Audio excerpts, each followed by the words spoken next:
Superando a idolatria, de Joel Goldsmith. Quando estamos frente a frente com os nossos medos, o que encontramos? Geralmente, temos medo de alguma pessoa, coisa ou condição.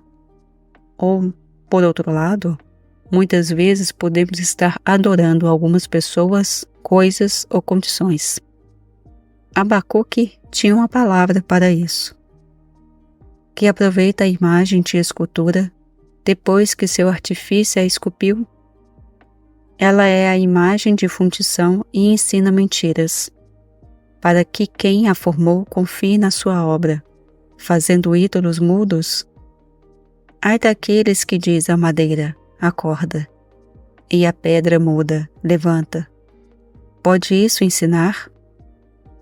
Eis que está coberta de ouro e de prata, e não há fôlego de forma alguma dentro dela. Mas o Senhor está em seu santo templo, que toda a terra cale-se diante dele. Abacuque 2, versículo 18 ao 20. Muitas pessoas depositam suas esperanças e medos em pessoas ou coisas. Pode ser em ouro ou prata, pode ser em terras ou em títulos, ou mesmo na previdência social. Mas quando a esperança, a ambição e a confiança estão em algo externo, isso é nada mais, nada menos que idolatria. Tudo isso desaparece quando compreendemos que a natureza de Deus é a natureza do ser individual e, portanto, não há necessidade de querer alguma coisa, alguma pessoa ou circunstâncias em particular, pois incorporamos o nosso bem.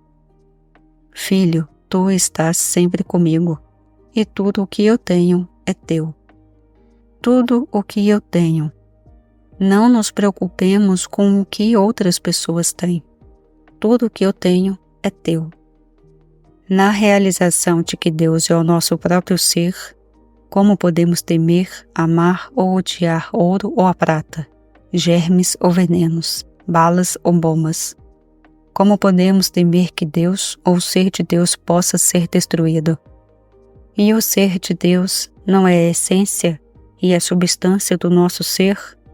Somos o copo, a forma, mas Deus é a essência e a substância até mesmo de nossos corpos. Não precisamos temer o que os mortais podem fazer conosco. Não precisamos temer o que as circunstâncias ou condições mortais podem nos fazer. Deus é a essência de nosso ser, e nele não há trevas. Portanto, naquilo de que somos formados, não há capacidade para atividades negativas de qualquer forma ou natureza. Mas, se não conhecemos a natureza de Deus, como podemos conhecer a natureza de nosso eu perfeito? Se não acreditamos a Deus o fato de sermos puros, como então podemos ser puros? Não podemos ser mais puros do que a nossa fonte, a nossa essência, a nossa substância. Quando vemos o mal em qualquer forma, em nossa própria experiência, na experiência do mundo ou de nosso próximo, podemos sorrir de dentro de nós mesmos à medida que percebemos que não há Deus nisto. Isto nunca teve sua origem em Deus. Não tem substância de Deus, nem lei de Deus, nem vida de Deus, nem ser de Deus. É um braço da carne. Nada. Isso retira imediatamente do mal o seu ferrão. Deixamos que se dissolva por si mesmo e desapareça de vista, retirando dele aquilo que lhe dá vida, isto é, a crença de que é de Deus, que emana de Deus e que Deus é responsável por ele.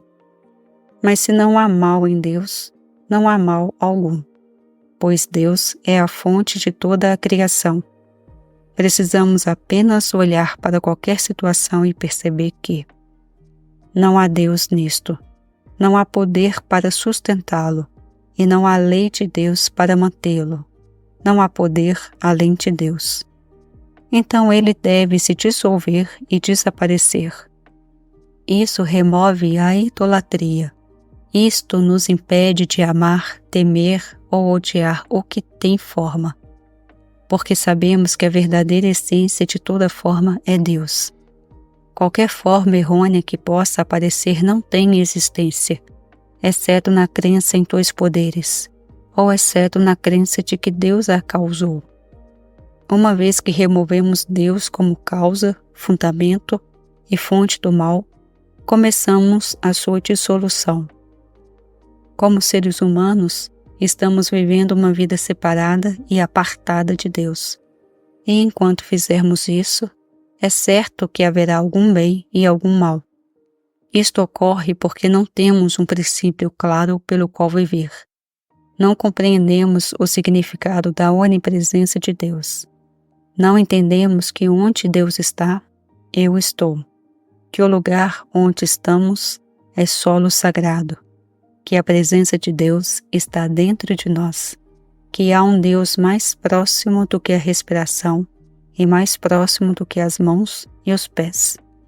E que para onde quer que vamos, Deus vai conosco. Se subimos ao céu, encontramos Deus lá. Se fazemos nossa cama no inferno, lá também encontramos Deus.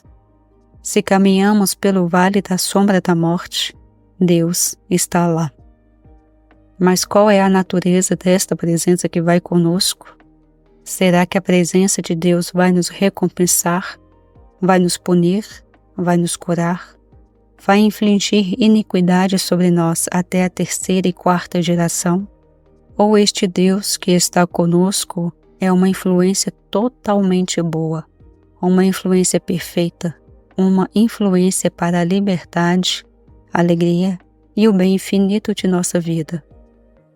O primeiro passo no caminho espiritual é tomar consciência da presença de Deus, viver sempre como se Deus estivesse dando testemunho conosco, como se Deus estivesse indo antes de nós. Uma vez alcançado isso, no próximo grande desdobramento deve ser a natureza de Deus, porque este é o passo que traz a liberdade e a libertação do que o Mestre chamou de este mundo.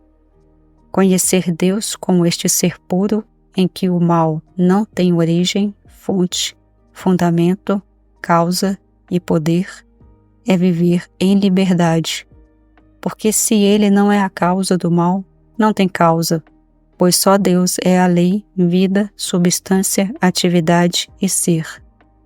Isto torna possível superar a idolatria, porque quanto temos um Deus de pureza, não há nada a temer. Não há nenhuma pessoa ou coisa que possa ter qualquer qualidade do mal derivada de Deus. Qualquer coisa derivada da consciência mortal não é de Deus e, portanto, não é poder. Portanto, quando vemos injustiças, desigualdades, pecados, perseguições e injúrias, nossa resposta deve ser: e daí? Não tenho medo. Nada disto emana de Deus e, portanto, você, Pilatos, não poderia ter nenhum poder contra mim. O único poder que você tem é aquele que é derivado de Deus. O que não é derivado de Deus não é poder.